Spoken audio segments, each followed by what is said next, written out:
Today, this is the continuation of the new series entitled Passover to Pentecost, with this being part 2. And we do understand more significantly than at any other time that we're being made ready for our Passovers coming in the kingdom of God, and we have our eyes focused upon Pentecost of 2019. As I think about some of these things, I think about what it says in Ezekiel about being a watchman, by watching those things if we are aware of that we are supposed to warn. And that is a part of our job. And so we have done that before, looking at 2012, not knowing what happened then, looking at 2013, and now warning about 2019. And those are primarily because of specific timings and so forth that we're able to see that I mentioned during the days of unleavened bread that are so incredible that the probability of those kinds of things happening mathematically with the dates and the timing of those things is so incredible. It truly is, if you understand things about mathematics and probabilities.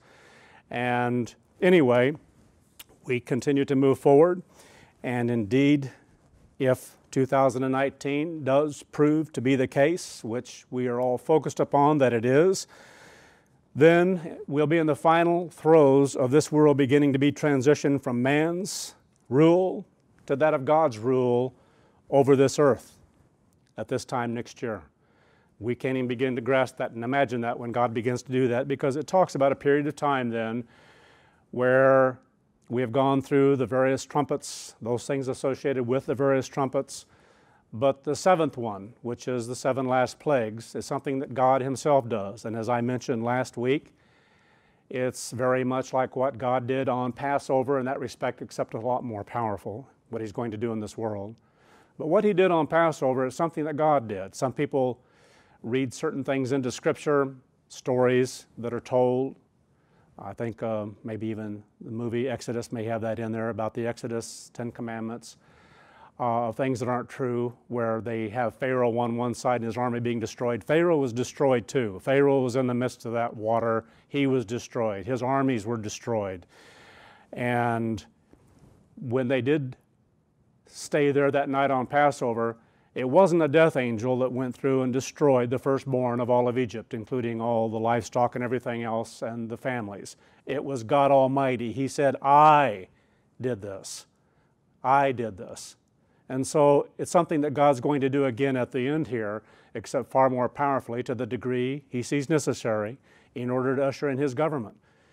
And I mentioned last week how that so many prophecies in the Old Testament about judgment and about things that are coming are not about things that we comprehend about the great white throne judgment when there's going to be an incredibly great resurrection of people, and they have that opportunity to live up to 100 years in order to receive God's way of life and God's truth, to live a second physical life, something that people don't grasp when it speaks about in Revelation 20, about a second death. You can't have a second death unless you live twice, and that's what that's about. And we're blessed to understand those things. It gives us peace of mind. And we understand what takes place after death in an incredible way. No one goes up, no one goes down. Well, they go down if it's a matter of being put into a grave, and that's it. They go into a grave or are cremated and dust upon the earth. We return to dust again, and we await a resurrection in God's time. And so things that we grasp and we comprehend are so incredible. They truly are.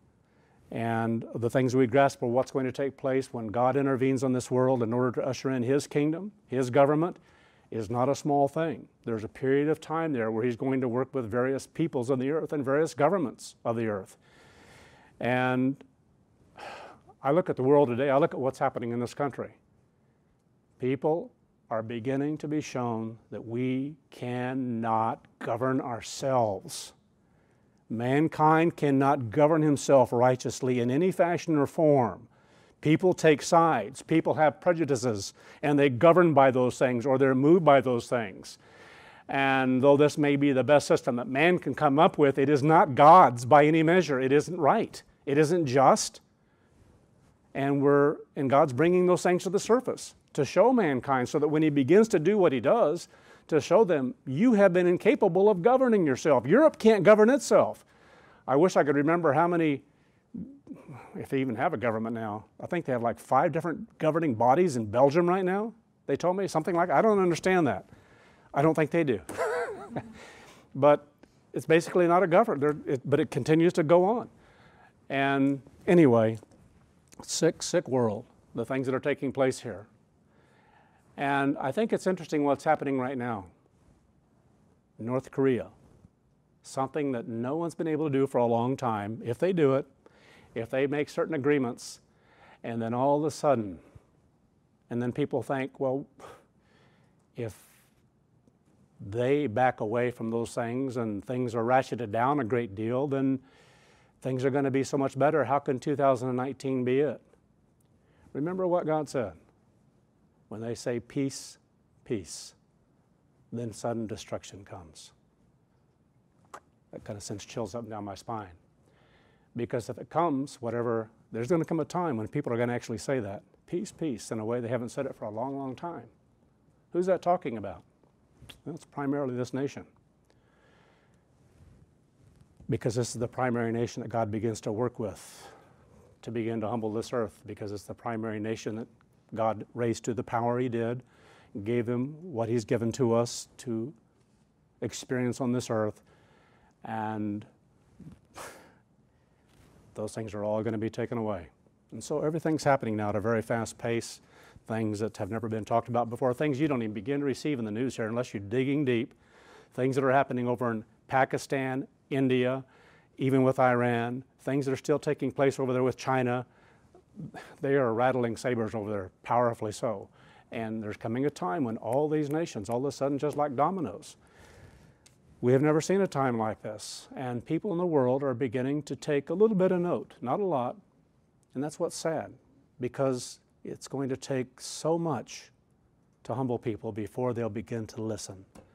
Mankind hasn't listened for 6,000 years. So as I mentioned earlier, throughout the scriptures, when it talks about a time of judgment and things that are going to come up on this earth, it's talking about this time, not the great white throne, not what happens later on, not what happens to the millennium. That's going to be an awesomely beautiful, awesome time for mankind to learn God's way of life, to have one government, one truth, one religion on the earth. All false religions are going to be done away with once and for all, because when the truth is there and the light is there, it illuminates what is false, what is wrong. And mankind is going to be blessed to be able to see. They're going to be taught what is true and what is right under a righteous government. And so that judgment that God's bringing to the earth is a judgment about mankind and how He's been for 6,000 years. It just happens to be that it couldn't be, if you will, given to mankind or placed upon I guess the word is executed upon mankind until this time. And so His judgment is for this period of time. We just happen to live in it. And so what God does in those 7 last plagues, the world can't even begin to comprehend, because He says He's going to destroy those who are destroying the earth. And we already know the magnitude of what's going to take place, because God is very specific about how far He lets it go. He's very specific about how far He lets it go as far as nuclear confrontation is concerned. And it says if he didn't intervene and stop it, mankind would destroy himself. Mankind, and this is the only time that mankind has had that ability to annihilate himself, to fully destroy himself from off the face of the earth. And God says He's not going to allow that. And so He stops that, and He starts destroying those who are destroying the earth. But how much He destroys can be far more than what took place during the nuclear war. God is not playing games with mankind. Mankind can no longer thumb his nose at God and refuse to listen. Either people will begin to listen or they will not. And if they will not, so be it. They'll be resurrected at another time. They will die. So let's turn over to John 19, where we were last week. You know, we are to be preparing ourselves for the potential of those events that are going to take place here in a short time, and to be preparing for them more than ever before. That is supposed to be our focus more than ever.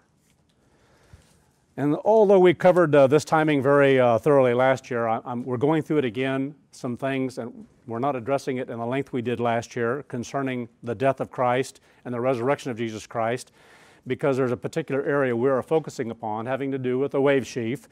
And it's important that people understand this timing. I had some conversations with different ones over there in Europe about some of the things stated in here that we talked about even last week. And because mankind, especially in the Western world, and I think about Europe, England in particular, when they broke away from the Catholic Church and the Protestant Church, or the Church of England began to rise up, that was the first great movement in that sense away from the Catholic Church with great power, though the Pope, the Catholic Church, tried to bring it down at different times, tried to destroy that government. It still rose in time because it was God's purpose that it emerged around the 1500s. Although before that there was Martin Luther and some others as well there in Europe that began to preach other things away from the Catholic Church. But it really had its rise there then in Great Britain. But when people translated some of the scriptures, by that time, so long after, and nothing to do with Judaism because they don't understand Judaism, they so misconstrue things that are said in Scripture. And they don't understand that John, Mark, Luke, different ones, they spoke in terms that people would commonly understand in their day. And so when they spoke about unleavened bread or Passover, much like we do, we use it very loosely. We don't mean to be exceedingly explicit about certain things when we talk about Passover season or the Passover or unleavened bread.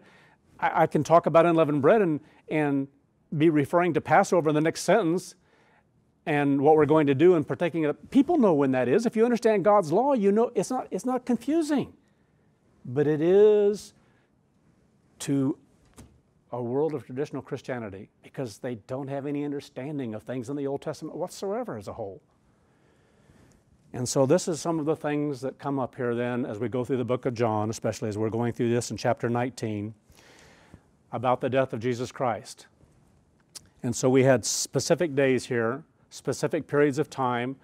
We understand on the 14th day of the month, the Passover was to be observed. And so at sundown on that particular day, Christ had told the disciples where to prepare the Passover. And they went there to eat it. So they killed the lamb after sundown on the 14th. They roasted the lamb as they were instructed to do. And they started eating later on that evening, late into the evening.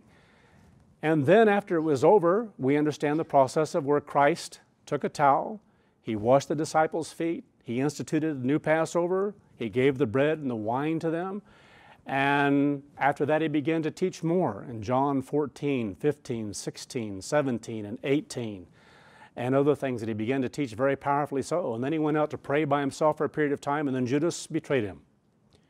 And we know the story. By morning then, about 6 o'clock, this is a period of time we're getting to now on Passover day. This is where we come in on the scene. So verse 13. When Pilate therefore had heard that saying, he brought forth Jesus and set him down in the judgment seat in the place that's called the pavement, but in the Hebrew, Gabbatha. And it was the preparation of the Passover. So again here, terms that everyone at that time would understand. We understand it. But the world, when they read some of these things, they get confused. They don't understand what's happening as far as timing is concerned and why this is so important and what it means. It was the preparation of the Passover. And this is speaking of the preparation of the Passover sacrifices. What they did on a preparation day, just like on a Friday during a normal week, it's a preparation day for the Sabbath. Work is to be done, various things are to be done. But now for unleavened bread, that's unique because the first day of unleavened bread is a high day. It's the first annual Sabbath. And what they did is they offered up sacrifices before God after sunset. And they began to feast in the night. That's what they did on feast days. And so the preparation of many of the animals began to take place, and some of the killing of some of the animals actually began to take place ahead of time, as long as they were prepared and ready to be sacrificed after sunset. And they couldn't partake of those things until after sunset. But there were things of preparation that went on through the afternoon. That's why it's so important to understand the timing of when Christ died. Because it was the preparation of the sacrifices, of things that have meaning to it, and things that were going to take place that He was going to fulfill. Everything has so much meaning to it. And so when it says this is the preparation of the Passover, it was a matter of timing here. The Jews were pushing certain things because they wanted Christ dead, not only dead, but they wanted Him buried before sundown, because sundown's a high day. and no work can be done. And they couldn't leave him up there and take him off the next day, or the two thieves that were beside him. But people don't understand this. And so when it talks about the preparation of the Passover, as far as the Jews are concerned, it's just stating a period of time here that John understood and all the rest of the disciples and anyone in God's church would understand. And it was about the 6th hour. And I mentioned last week that this was right at 6 a.m. because they were using Roman time. John, if my memory serves me right, John always speaks of things in Roman time as a whole. And some of the others then speak of things as they did in Judaism. And that timing is different. So we'll mark that down as we go along here. But here, when he speaks of this being about the 6th hour, they were pressing this so much that they had already, he probably wasn't all that happy, but Pilate had to get up early in the morning to help take care of some of this stuff, to resolve some of the things that were taking place, because it was like a mob. These people they wanted to kill Jesus Christ, and they demanded, in essence, a trial. And they wanted to put him to death immediately on this particular day. So this was the 14th, which was on Wednesday this year. So if you look at the daytime period here, and this is awesome to me. I mean, God does everything so meticulously, perfectly so. It had to be on a Wednesday. It couldn't have happened in some other year where the Passover maybe fell on a Monday or a Thursday or whatever, or a Friday or whenever. It had to take place on Wednesday. And once we understand that, because this has everything to do with what's going to be revealed about the wave sheaf and about his resurrection and what Jesus Christ said when he said he's going to be dead for 3 days and 3 nights. And so all these things are exceedingly important to understand, because God is meticulous and to the point when it comes to timing. And so it speaks here of this timing here, and on the 14th. So it was about the 6th hour, and he said to the Jews, "Behold your king." They weren't very happy about that. Behold your king, because he knew what was being said, what was being, even before the period of time here, and because him coming into Jerusalem like he did those days before, and the thousands that were there crying out about the Messiah, the Son of David who's come into Jerusalem. Thousands of people. And Pilate knew these things were taking place, and what was being said about him, that he is the Messiah, and if he's the Messiah, then this has to do with prophecy about the Jews, that they have a Messiah who's going to be, because the anointing of a Messiah is about being a king, not a Passover. It's about a king. They didn't understand the Passover. The disciples didn't understand he was going to fulfill Passover. But he had to come first as a Passover before he would be King of Kings. And so he said, my kingdom is not of this world. He told Pilate these things. Anyway, incredible story. It truly is. I'm moved by it every time I read it. Every time I go through it. It ought to move us that we see and understand things so clearly what he fulfilled. Verse 15. But they cried out, "Away with him." So we're backing up and reading a little bit of the last part of the sermon from last week. And they said, "Away with him." It's similar when they said here, basically, to nail him to a pole.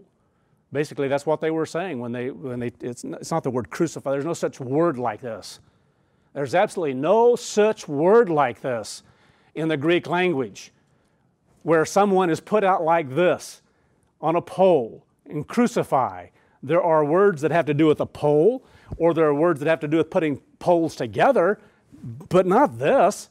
And yet this is what the world believes. They believe that he had his hands nailed out here like this. He didn't die that way at all. What an incredible thing when people have to come to admit he was nailed with one nail. They didn't waste nails. You know, they didn't waste time. They didn't waste time building something like that. They had a pole they put people on, and they put him up there like this, one through here and one through the feet. One on the top and one on the bottom. And it's so basic to understand. This kind of riles me up because people don't even think very far. They just listen to these stories and fables about Jesus Christ and about whether it be his birth or his death, and they don't understand because they don't read things for what they're saying. Yet they're so clear. They're so clear. If they just understood why they came around and broke the thieves' legs later on, they would grasp and understand how he died. But they don't care to know the truth because the world is blind, because it can't help it. Because there's a being out there who has blinded the world to what's true. And God's made it very clear that only those whom he calls, only those with whom he works can grasp and comprehend what truly happened. And what is the truth, period, about holy days, about Sabbaths, about everything else having to do with his plan and purpose. And so this saying away with him and nailing him to a pole was very much like we had, as I mentioned last week, having the Old West where people would get riled up about what somebody did and say, hang him, you know, and they'd go out and hang somebody. And this was the same sort of thing. They had a crowd there, a large crowd of people, and they were of the same mindset. Nail him to a pole. And Pilate said to them, shall I nail your king on a pole? Because that's what the word stauros is in the Greek. It's a pole. And the way they fastened them to it was with nails. So should he hang him on a pole? That's basically what's being said, whatever term you want to use. Shall I place your king? And the chief priests answered, we have no king but Caesar. Now this was cutting and this was powerful because you see this is the only way they got Pilate to agree to kill Christ, to have him put to death. Because basically they told him as time went along here that we have no king. And basically if anyone has some other king, they're to be put to death. And so if he's a king in Caesar's kingdom, that's insurrection. He should be put to death. So this man is worthy of being put to death. And that's the only reason Pilate agreed to have him put to death, because otherwise the story could go back to Caesar. Pilate wouldn't execute someone who was claiming to be king and had all these followers. Incredible. Verse 16. Then he therefore delivered him to them to be nailed to the pole, and they took Jesus and led him away. And he, bearing his pole, it wasn't a cross like some of the things picture show or movies or whatever have, and he's carrying this great big humongous thing with this pole crossing over and he's carrying it. It's not what happened. He was he had a pole on his shoulder. And when he couldn't do it anymore, they got someone else to carry it, drag it the rest of the way. So he, bearing his pole, went forth into the place called the Skull, which in the Hebrew is Golgotha, where they nailed him to a pole. Not a word crucify at all in any language. It's stauros. And two others with him, one on one side and Jesus in the midst. So they had the two thieves, one on each side, and Jesus Christ in the middle. Mark chapter 15. Now here Mark uses a different period of timing. Mark 15, verse 25. And it was the third hour. So again here, John spoke of different terms here when he was speaking of the time that Pilate was doing this, when it said that, I might want to make sure I have this right. If I can find my spot again, which I can't. Where does it say this about the hour? What verse? 25. 25? No, in John, when it was talking about the timing. Okay, it was in verse 14. Being the preparation of the Passover, it was in the morning, it was about the 6th hour, so this was 6 a.m. So the third hour was not 3 a.m. Okay, this third hour is the time the Hebrews used, which started at 6 in the morning. So this was actually 9 a.m. So their third hour is 9 a.m. So it's a different timing that Mark used and Luke, I believe, and Matthew when they spoke of any specific hour or whatever, whereas John used Roman time. So again here, it was about the third hour, it says, and they nailed him to a pole. So this was about 3 hours later then when he first came before Pilate. They nailed him to the pole. And it says here, and the writing of the accusation was inscribed as the King of the Jews. Now, Pilate was not a happy man with those leaders of the Jewish people there because they pressed him into doing something he did not want to do, and they basically threatened him that about being a friend, we have no friend, you know, so they would talk about Caesar and anyone basically who, so basically they were telling him in no uncertain terms, you don't have any choice. And so he just rubbed it in their nose. He is the King of the Jews, say. And so the writing of the accusation was inscribed as the King of the Jews. And with him they nailed to the pole 2 thieves, the one on the right hand and the other on the left. And the scripture, so it says here, the scripture was fulfilled, which said that he was numbered with the transgressors. So again here, he had no sin, but he was numbered with those who did sin. That's the point of what's being stated here. And it says, and they that passed by railed on him. In other words, they criticized, complained against, condemned, different kinds of things that people do sometimes. As it says here, they were shaking their heads as they went by and saying, "Oh, you who can destroy the temple and build it again in 3 days," mocking and making fun. Because now it was very obvious he wasn't the Messiah. To them, it was very obvious to most people who were a part of maybe having a hope and a belief he might be the Messiah. Now to see him up there on a pole, hung like that, they criticized, or they looked down upon him. They condemned him and mocked him and made fun of him. And so you who said you could do something within 3 days, destroy the temple and build it again in 3 days, save yourself and come down from the pole.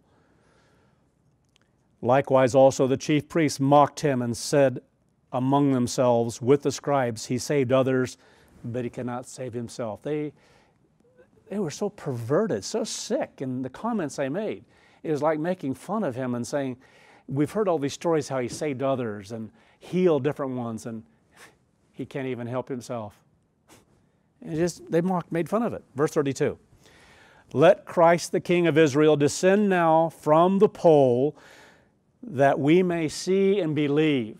And so if he will do that, then we'll believe. It's amazing what human beings are like. And those who were on poles with him, in other words, on both sides there, the thieves, spoke against or criticized, found fault with him as well, as it says, reviled him. And when the 6th hour, so again here, the Hebrew time, Jewish time, 12 noon. Here it's 12 noon now, 3 hours nailed to the pole. It says here, by noon, when that had come, there was darkness over the whole land until the 9th hour. Now that had to be a little eerie. Actually a lot eerie, because here all of a sudden it was dark, started getting dark, no clouds, but it was starting to get dark. And I don't know if you saw the effects of some of the eclipse, and it's kind of an eerie thing. There was, the sun's there, some people saw some of the full parts of it, but if you looked up at it, but as far as it wasn't dark outside, but there was just a lack of light, and it's just different. It's weird. But this here was a lot weirder. So we're talking about a darkness, it says, for 3 hours, from 12 noon to about 3 o'clock over the land. Not totally dark, but there was a darkness there that was something's never happened before. So when the 6th hour came, noon, it says there was darkness over the whole land until the 9th hour, until 3 p.m. And then verse 34. And at the 9th hour, this now being 3 p.m., on that Wednesday afternoon, again, Wednesday afternoon when this was taking place, Jesus cried out with a loud voice saying, Eloi, Eloi, lama sabachthani, which is to say, or being interpreted, my God, why have you forsaken me? Now, he said this for us. He knew what was taking place. He knew the things that were happening. He knew what had to take place. And yet there's still that human part of things there that are left there as a question. Why? What does this mean? And so, again here, God did something that Jesus Christ felt that was unique, because he didn't intervene for him. He didn't give him help. He had to suffer through this. He had to suffer through and experience everything about dying for that 3 hours. Actually before that, but now we're talking about that last 3 hours from noon on. And you think about some of the things when you begin to understand what he was fulfilling. He was fulfilling the role of Passover, taking upon himself the sins of all mankind. And God will not be around sin. So symbolically here, there's some things that are to be learned from this, that God would not intervene for him, and Jesus Christ understood these things. But in that period of time, in that sense, he was by himself in a way that he hadn't been before. Unique to understand. And some of them who stood by when they heard it said, behold, he calls Elijah. Now, he didn't call for Elijah the prophet. But people translate things because they don't understand what's being said. And so this is a horrible word to use here. It's not what it's talking about at all. It's basically a word that says, my God is Yahweh. So he calls on his God Yahweh. That's all it was talking about. This is who he's calling on, his God Yahweh. Well, it wasn't their God. So the ones who were talking about some of this. And so it was like, is he going to answer? And one ran and filled a sponge full of vinegar and put it on a reed. Not the Jews, but people of, talking about Romans and the soldiers who were there. And so it wasn't their God, it was his God. What's his God gonna do now? What's he going to do? And they gave him drink, saying, leave him alone. Others talk about here. Let's see if Elijah will come down to take him down. Again, it's not about Elijah the prophet, but people read through stuff like this and it's just confusing. Why is he talking about Elijah? It's because they don't understand what the words mean. They don't understand what the right translation is. His God Yahweh. Let's see if his God Yahweh will come down and save him and take him down. And Jesus cried with a loud voice and gave up, not a ghost. These things are so sick. What human beings have translated and what has transpired over hundreds of years now as far as the English language is concerned. This idea of three beings, one being like, they call it, Father, Son, and the Holy Ghost. There's this mysterious part of the Trinity, and so they refer, because there's no explanation for it, Catholics say it's a mystery. No one can explain it. You just have to accept it on faith. And so it's this three musketeer thing, one for all and, whatever. They're one God, but yet there are three different gods. And you think, what a bunch of bull. It's this kind of stuff that Satan has done that's confused people. Just confuse people. And so they talk about a ghost, and they think that there's this that is in mankind that's like something that's alive and lives on, and we all have this in us. And no, not at all. This here is just talking about life itself. It's a word for life itself. The breath of life. He gave it up. He quit breathing. Life ended for him. He died. That's what it's talking about. And so when he cried with a loud voice, he died. Just another way of saying something very simple, very plain. So anyway, much of the reason we've been going through this is because we need to understand some of the timing of these things very deeply so. And that which took place on Passover Day, why he had to die on a Wednesday afternoon, why around 3 o'clock some of these things took place that happened in the afternoon there, and how he died, all the things that took place there at that particular period of time. They didn't have much time then by that time and sundown. But up till 3 o'clock, very specific about what happened. And so again here, so many people in God's church. That's what's appalling. People who have understood things about the 14th. People who have understood about what takes place on the first high day from the 15th on. I speak on these things over and over again, and people may get tired of it from time to time, but there are numbers of ministers, and if they had been around for as long as they were and taught some of the same things you have been about Leviticus 23, about the Passover and the high days, and they can become confused and not understand the timing of these events, don't believe it can't happen to you. Someone can come along and deceive you, because they can. Because I'm talking about not hundreds, but thousands in God's church who have been deceived by this very thing, who have become confused about something that is so simple, but it only remains simple as long as you remain close to God. See, that's what's scary. Because if you begin to wander off and do your own thing and stray away from the truth, and God's Spirit begins to be quenched, you begin to lose something that only God can not only give to you, but has to maintain in you. That's why it talks about the Spirit must be continually coming in us, living in us, dwelling in us. Because when it begins to be quenched or cut off, just like the umbilical cord to a baby, it's going to die. It's going to die in time. And so we can't, if we start quenching God's Spirit, we're going to lose that life and not have the ability to see things on a spiritual plane anymore. I've seen it happen to hundreds and hundreds of people that I've personally known. And it can happen to you. So we should never get tired of things that we have put into here, repeated to us. That's why God has us go through things year to year on the high days. He wants us to go through the meaning of every high day every year. He wants us to grasp and understand the meaning of unleavened bread. He wants us to grasp and understand the meaning of Pentecost. He wants us to understand the things about trumpet atonement, Feast of Tabernacles, and the last great day. He wants us to understand how this is about His plan and His purpose for mankind. And so He has us repeat these things and go through these things year after year after year. And when I go through them, I am inspired by them. I'm moved by them. I'm excited by them because they're exciting every time we go through them. And if they ever become dull to us, woe be to us in essence, truly. They should always be moving and exciting to us, what God gives to us. And they better be exciting for the next 1,000 years as well. Well, they will be in the God family. But those who have opportunity to live partially into that. So we've covered so far what's taken place here up to 3 p.m. on that Wednesday afternoon of the Passover day. There are things that had to take place at the beginning of Passover where Jesus Christ kept the last physical Passover, because basically after that it was done away with.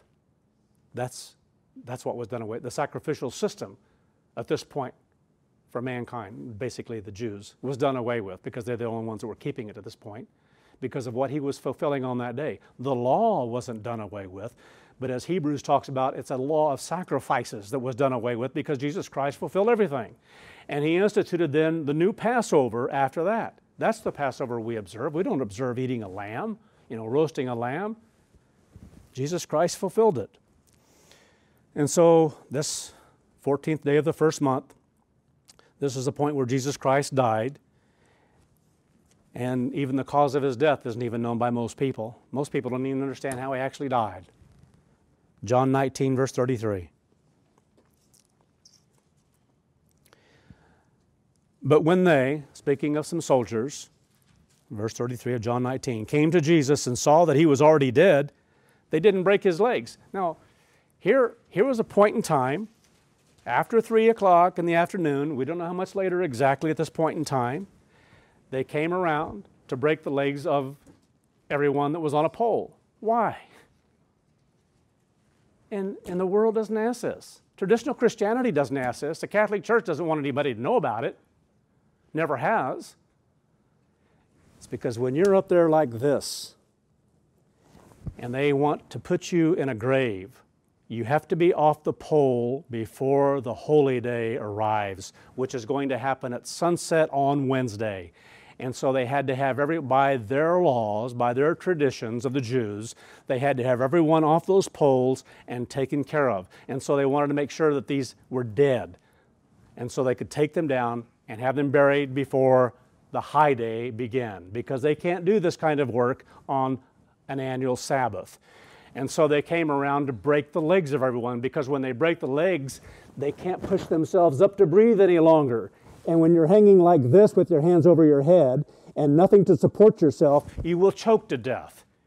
You will die in a very short time. That's why they came around and broke the legs. It's such a simple thing to understand. If you're out there like this, it's not going to happen. It'll happen in time. You're going to die eventually up there because you're not having food and water, but not as quickly. It's going to be very quick when they come around and break your legs. And so that's why they did that. They came up there and they broke their legs. So they couldn't support themselves, a horrible, hideous thing. But when they came to Jesus Christ, He was dead already. Amazing. And this is what the story is bringing out. He was already dead, and they didn't break His legs. Basically, one of the things, too, God makes very clear, and the Scripture's quoted here, it says in Scripture, not one bone was to be broken in His body. He wasn't going to experience that. Verse 34. But one of the soldiers, so it explains why He was already dead. Very simple, but people are ignorant of it. But one of the soldiers with a spear, in other words, they're telling why He was already dead, pierced His side, and immediately there came out blood and water, and that's how He died. Because He had to spill His blood to the earth, a Passover lamb. He couldn't choke to death. I think of when the apostasy occurred. We had people in the church, ministers and people who were deceived, Some speculating because of some things that I think the evangelist had said this at one time, an evangelist in God's church had said at one time, a teacher at headquarters who was taught by Mr. Armstrong, one of the first of many teachers at Ambassador College, taught that perhaps he suffocated. How stupid. Because in order for that to happen, in order to fulfill the Passover lamb, like my wife told a minister's wife, basically, God didn't say to choke the lamb until it couldn't breathe anymore. They took a knife and bled it to death. That's how they killed the lamb, because its blood had to spill to the earth. And so it was with Jesus Christ. He couldn't suffocate to fulfill the role of Passover. His blood had to be spilled to the earth. And so a soldier came up there and speared him with a long spear in his side. And out came water and blood. Simple stories. But the world has made it so confusing. Oh, I'm sorry, it just blows my mind sometimes how simple some of these things are. And yet there are teachers who know it, there are scholars who know it, but they won't teach it. There are reasons why they won't teach certain things. There are Jews who understand this but won't address it because, well, they actually even changed later on. They had to change the Passover from the 14th to the 15th. They began to teach certain things that had to take place late in the afternoon of the 14th into the 15th because that became their Passover time, the time they ate the lamb. Because if the 14th was fulfilled, then they have to admit some things about Jesus Christ, and they won't do that. Incredible. And it says here, and he who saw it bare record, and his record is true. You know who he's talking about? Himself. John, who wrote this, he says his record is true. What he's writing is true. He didn't say, I, me. He wasn't lifting himself up as I was the one who saw this. This is the way he wrote things. You remember when they rented the tomb and one outran Peter? And part of the distance there, and he didn't give credit to himself. Anyway, it's just the way he was. It wasn't I, me. It wasn't about himself. He was a humble individual, and he wanted to keep that out there, this matter of humility. And he who saw it bare record, gave testimony. And his record is true. He didn't say my record is true, but this is what he's saying. And he knows what he has said is true, so that you might believe. He saw it, he witnessed it, and wrote about it, as others did, about some of these things that took place. Each one wrote some different things about what they saw. Verse 36, for these things were done so that the scriptures might be fulfilled, not a bone of his shall be broken. And again, another scripture says, they shall look upon him whom they pierced. It fulfilled Old Testament scriptures about the Messiah. And nobody understood what these things meant until it was given to John to write, when God gave it to him to write.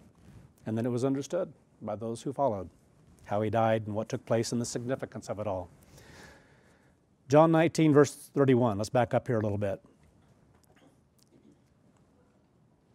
You know, John reveals important reasons why all these events were taking place as they were, and he does so in these previous verses. Verse 31, the Jews therefore, because it was the preparation, and so that the bodies would not remain upon the pole on the Sabbath day.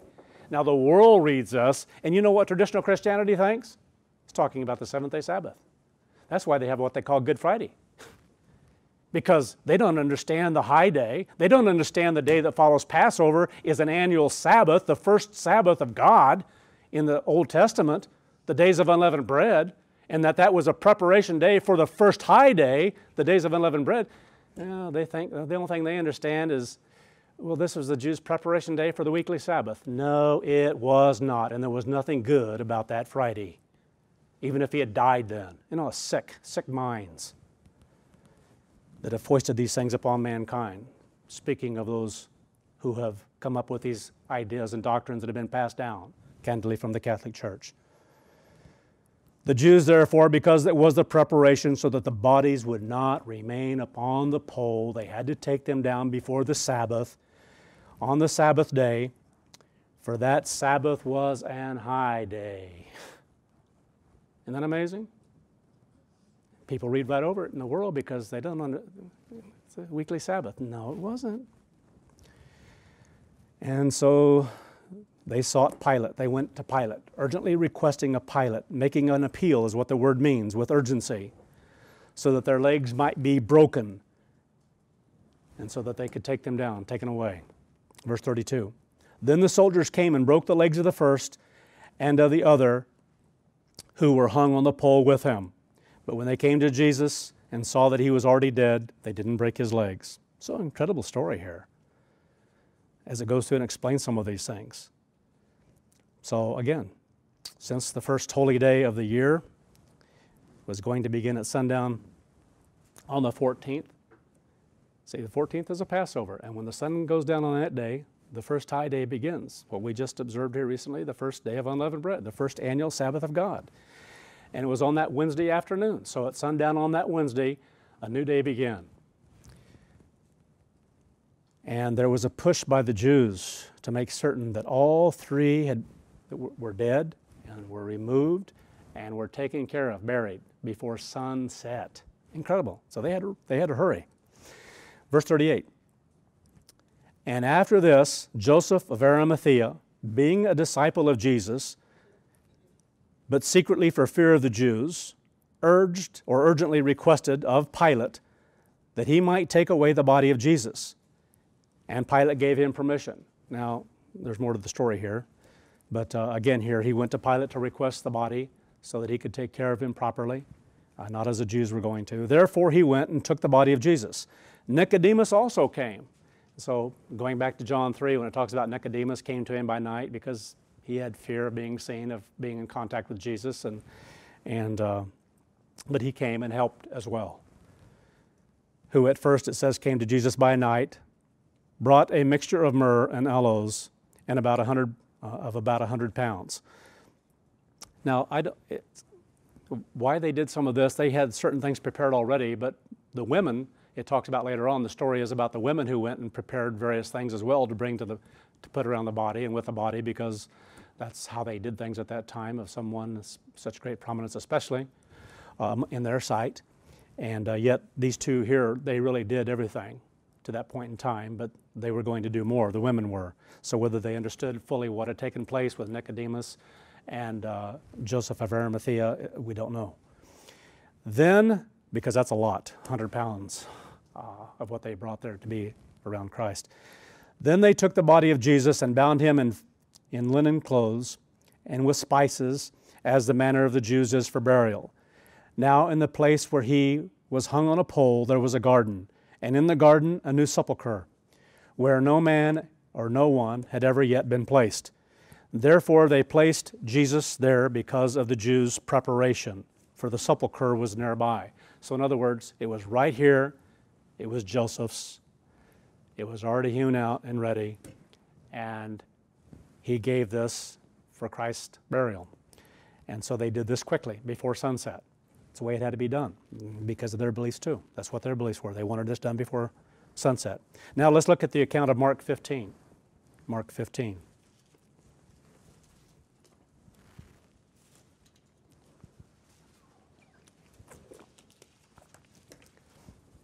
Verse 42. And now when the even was come, well, it wasn't there yet, it was coming,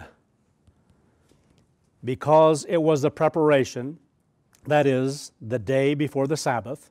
So again here, before that first high day. Not the preparation day of Friday. It's not about Friday whatsoever.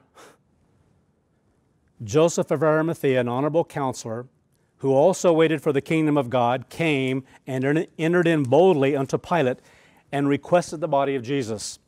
And Pilate marveled that he was already dead. So he knew ahead of time, he knew when that spear had been rammed into Christ's side, he went quickly to request the body before these other things were taking place. And so Pilate here says, in calling the centurion, he asked him whether he had been dead for a while. And when he knew of the centurion, he gave the body to to Joseph, I'm sorry. So he saw these things taking place. I don't know how they got the centurion as quickly as they did, but they called on the centurion, and the centurion agreed. He said, yes, indeed, he was one that was there. So he had to send for him. He had to wait. And when he came and said, yes, indeed, he's dead. So again here, some incredible things that took place very quickly here. So Jesus was placed in the tomb before sunset on that Wednesday, while it was still the 14th. That was their law of the Jews, to have the work done. And as well as the two thieves, others took him away and buried the two of them. And so to understand this holy day, or this high day that was going to come, Wednesday, at sunset, timing isn't hard to understand. Let's turn over to Luke chapter 11.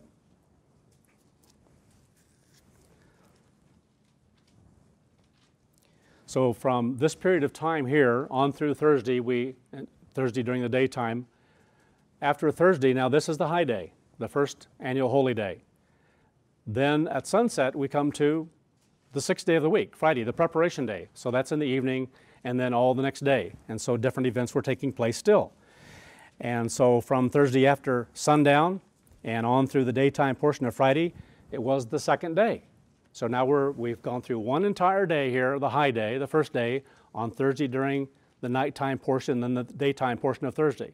And then when the sun set, a new day begins, the second day of Christ's death, which is the Jews' preparation day for the weekly Sabbath. And so we go through this period of time. Luke 11,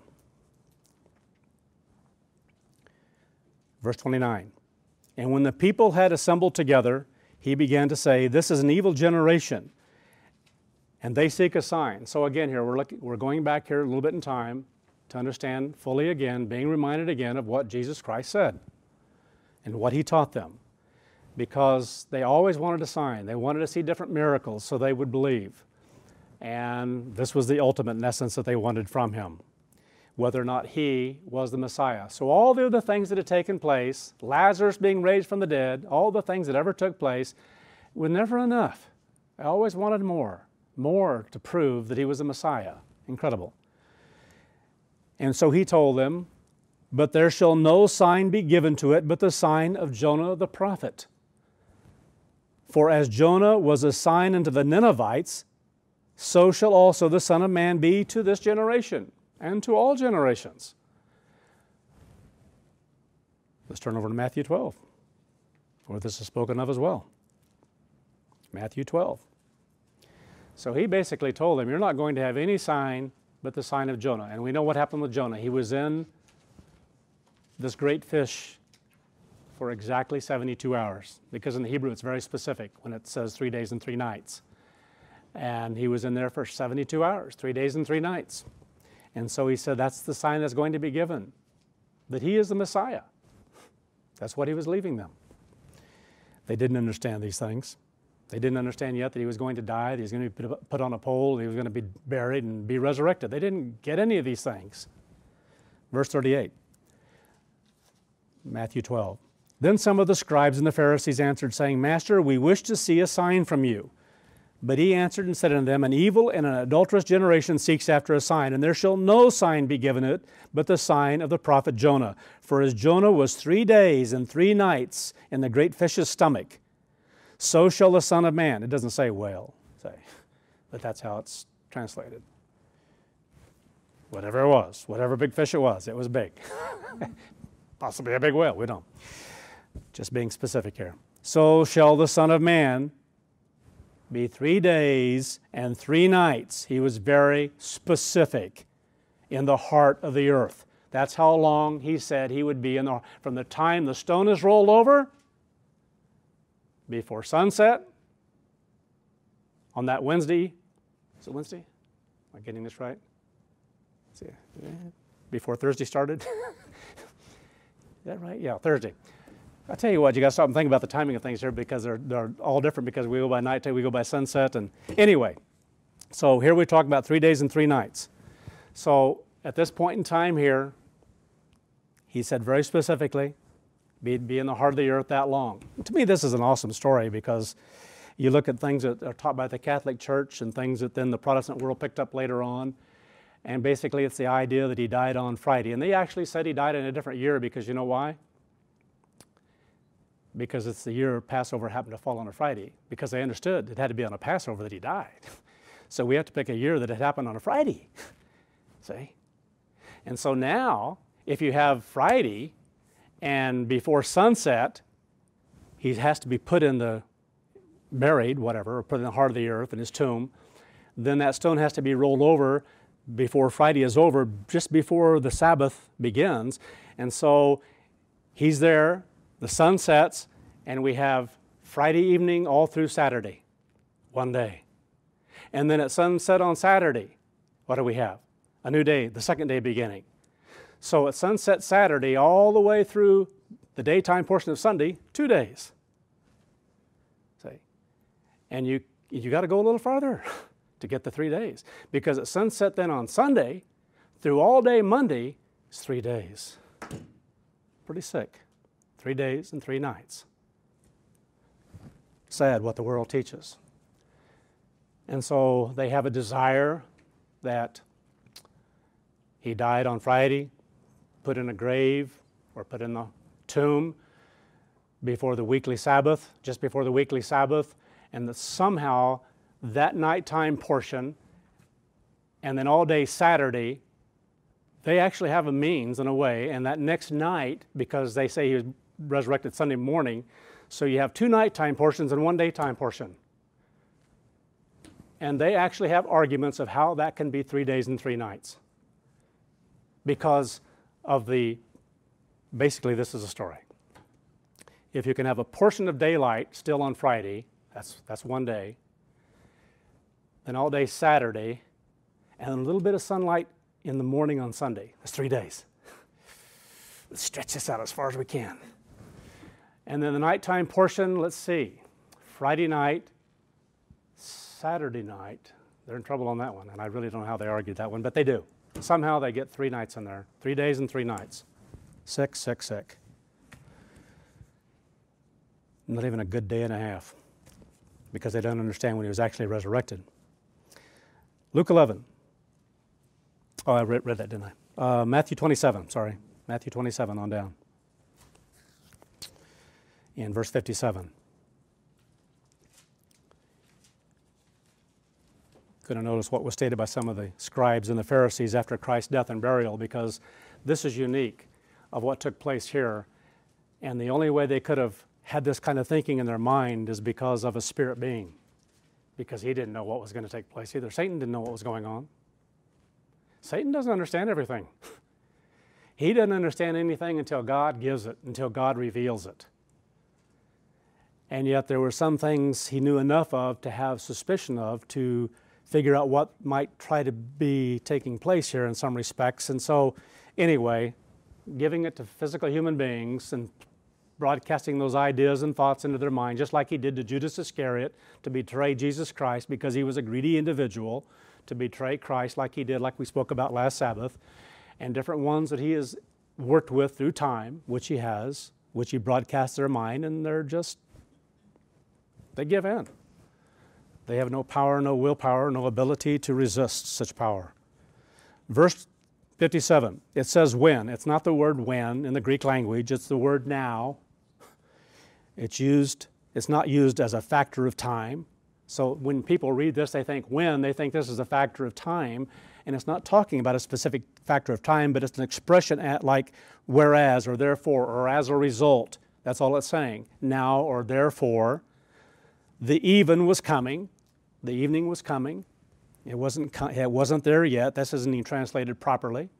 It was coming. The evening was coming. There was a rich man of Arimathea named Joseph, who also himself was Jesus' disciple, and he went to Pilate and requested the body of Jesus. Then Pilate commanded the body to be delivered.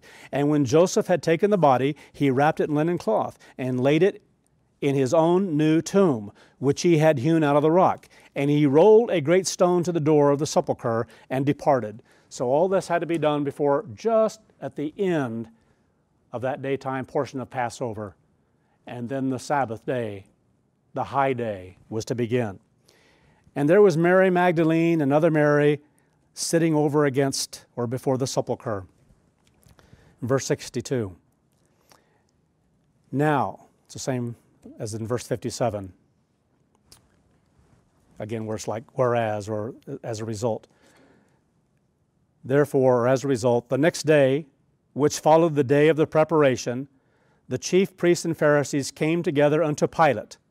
So this is on the first day of unleavened bread. That's the next day, because they put him in the tomb the next day. This is the high day, so this is during Thursday, the first day of unleavened bread, and they saying, Sir, we remember that this deceiver said, while he was yet alive, after 3 days I will rise again. So something in their minds that began to bug them. This thing, they didn't understand about building the temple, destroy this temple in 3 days, I'll raise it up. But they understood some expression that was stated that he said that he would rise again on the third day.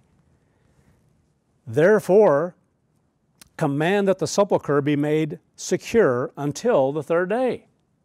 So make sure there's guards there watching this so that they can't come. Well, it goes along to explain that. Lest his disciples come by night, steal him away, and say to the people, he is risen from the dead, so that the last error shall be worse than the first. And Pilate said to them, you have a watch, go your way. Make it as secure as you can. So you have the authority to set this watch with the soldiers. So they went and made the sepulchre secure, sealing the stone. There's a way to put blocking stones there so it can't be rolled back in the way of the stone there. And they set a watch to make sure that no one came along and was going to come along and remove any of it. You can turn over to Mark 16 if you want. We're going to be going there next. But I want to make sure I covered some of these things. So again, we've covered this timing. The second day, again, was from Thursday after sundown all the way through the daytime portion of Friday. That was the second day of Christ's burial, his being in the tomb, in the heart of the earth as it's described as. And again, this was the preparation day for the weekly Sabbath. So that second day was nighttime portion of Thursday on into the daytime portion of Friday, which is the sixth day of the week. And that was the preparation day for the weekly Sabbath.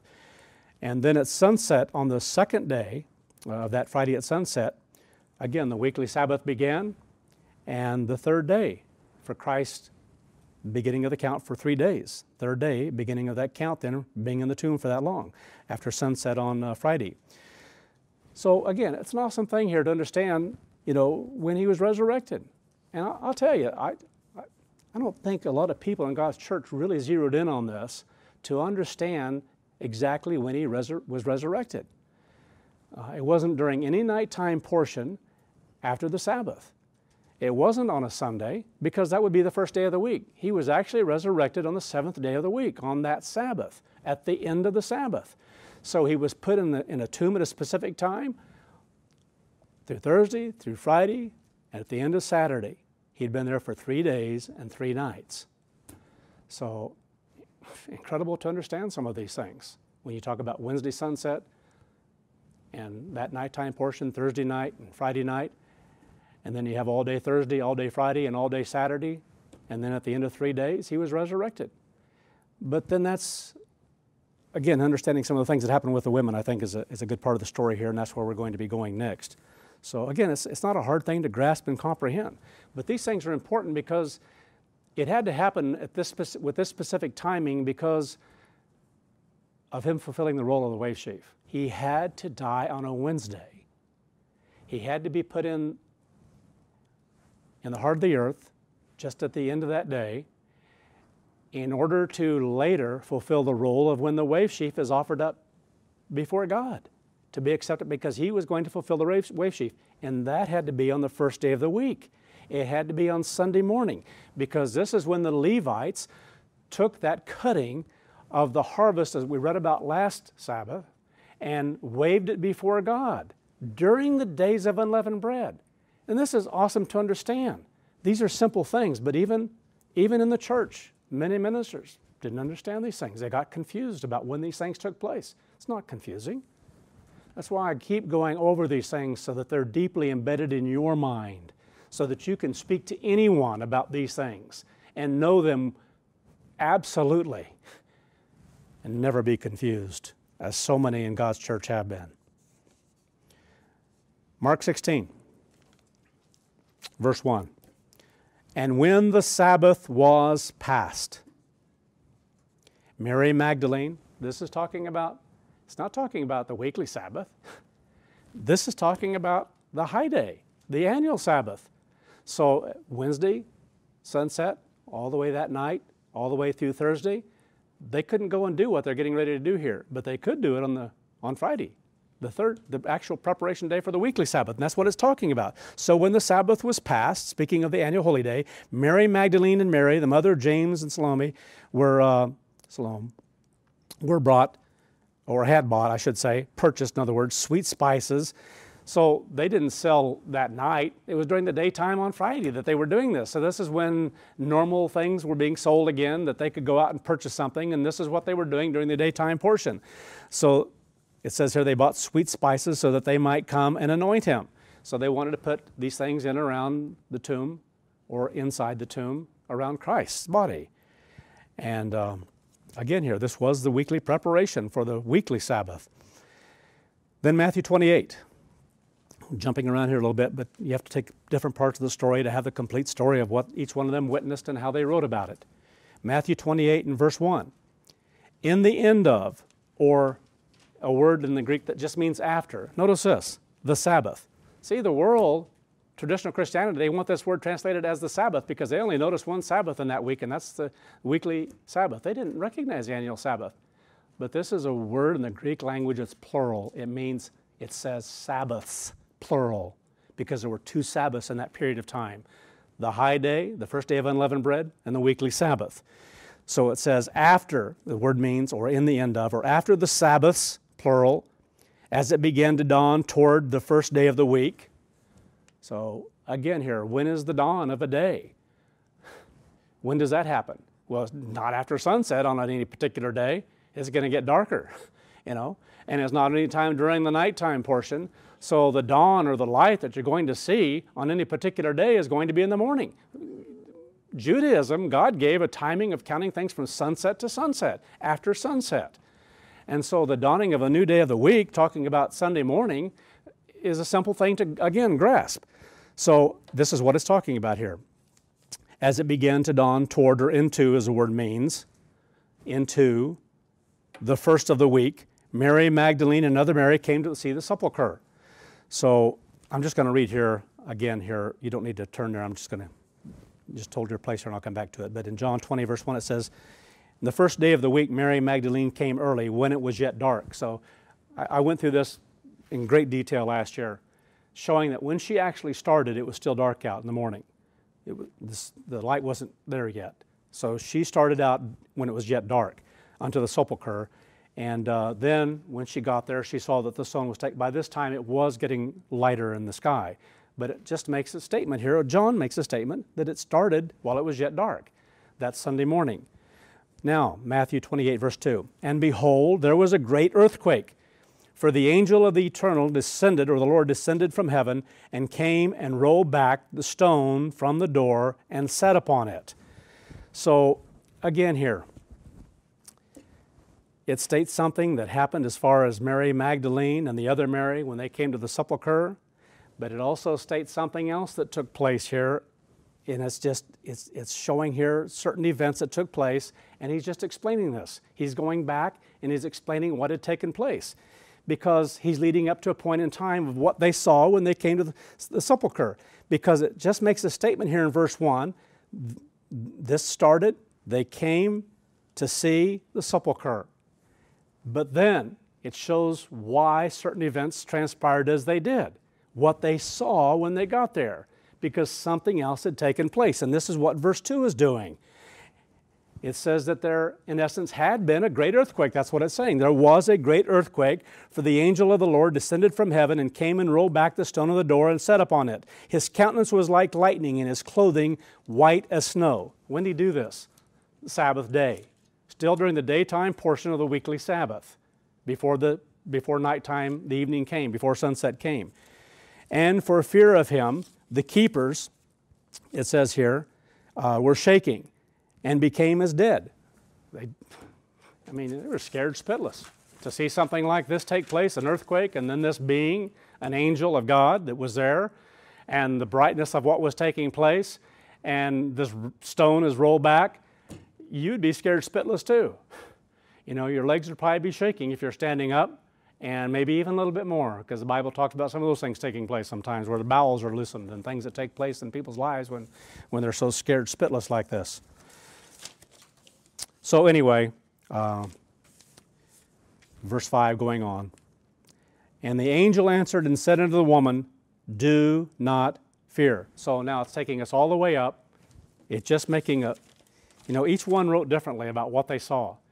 Matthew's account, he's talking about when they were going to come to the sepulcher, and then what happened before that. What they're going to find is Jesus has already been resurrected. He'd been resurrected at the end of the Sabbath. And so all he is doing is going back and telling some events that took place, that the stone was rolled away, an angel had been there, and they didn't learn this right away. They were given this information later on, most likely by Jesus Christ himself, about what had taken place and the timing of some of these things, because this was written much, much later. And they're going back and writing their witness accounts of things that they saw and things that they heard, whether it be from Christ or from others, in their own way of thinking. And everybody, people can see something, experience something at different times, or even see the same thing and write about it from their viewpoint. And that's what these 4 Gospels are all about. They're a witness of all the things of Christ's life and death and the things that he did. And so it's going through this account. And so when they came to the sepulcher, it says, and the angel answered and said unto the women, do not fear, for I know that you seek Jesus who was hung on a pole. This is why you're here. He is not here. The world of traditional Christianity likes to think he was resurrected just a little bit before she got there. It just happened a little bit before. Matter of fact, they go out and have these early sunrise services on Easter because, well, I don't need to go into the history of some of that, but that goes back into things that happened hundreds, thousands of years before Christ was even on this earth. Things having to do with Ashtaroth and Astarte, and where the word comes from in the first place, Easter, the goddess, pagan beliefs and ideas. That's where the word Easter comes from in the first place, and people don't even understand it. It has to do with Astarte and different languages. They pronounce it and spell it in different ways. And here it is, the same kind of observance as being the eggs and the fertility. That's where these things come. They don't come from anything else. They come from something that happened hundreds and hundreds and hundreds of years in paganism long before this. You think, it's easy to research. It's not that hard to find some of these things out, but people don't want to know. They'd rather have the stories, the nice stories that can be passed along to others. Sad.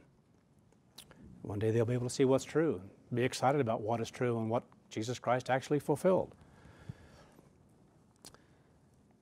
And so it says here, he is not here, for he, not is right now. It's a word just means has. He is risen. He is risen. He's not around anymore. It wasn't giving a specific moment that it happened. He's just making a statement here. He's risen. He's not dead any longer. He's not here. And he said, come, see the place where the Lord was lying. Then go quickly and tell his disciples that he has risen from the dead. Awesome. They were so shaken by all these things. When they ran back, they reported certain things, but they still didn't believe. They were so shaken by, when the disciples heard this stuff, they thought they were nuts when they came back and talking about some of these events. We're going to read some of those things next week. But incredible what they went through, what they experienced. I mean, here you go back and you have this individual telling you these things, and they were moved, they were shaken. They thought somebody had stolen Christ's body. That's what she thought.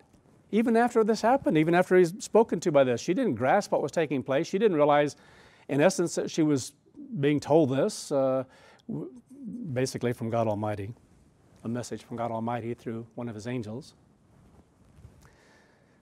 So he's not here, he is risen, as he said. Come, see the place where the Lord was lying. Then go quickly and tell the disciples that he is risen from the dead, and behold, he goes before you into Galilee. There shall you see him. Now I've told you. So he did his job. He did what he was supposed to say, and now she's supposed to do what she was told to do. And they departed quickly from the sepulchre. Now there are other parts of the story here we're going to read and fill in more next week, but I'm going to stop after this. But they departed quickly from the sepulchre with great with a fear and great joy, and ran to bring his disciples word. I want to stop there because of some of the timing of certain events, because it's about the wave sheaf and about the importance of understanding that, which I know we do. But again, it's good that we review it, and I want to do that next week. But we know the story here of some things that began to take place as they began to leave, and before they left, Christ appeared and spoke to Mary and said certain things to her after she had already heard this from the angel. And anyway, we'll go through some of those next week and pick up some of the story here of some of the actual things that took place and the timing of it.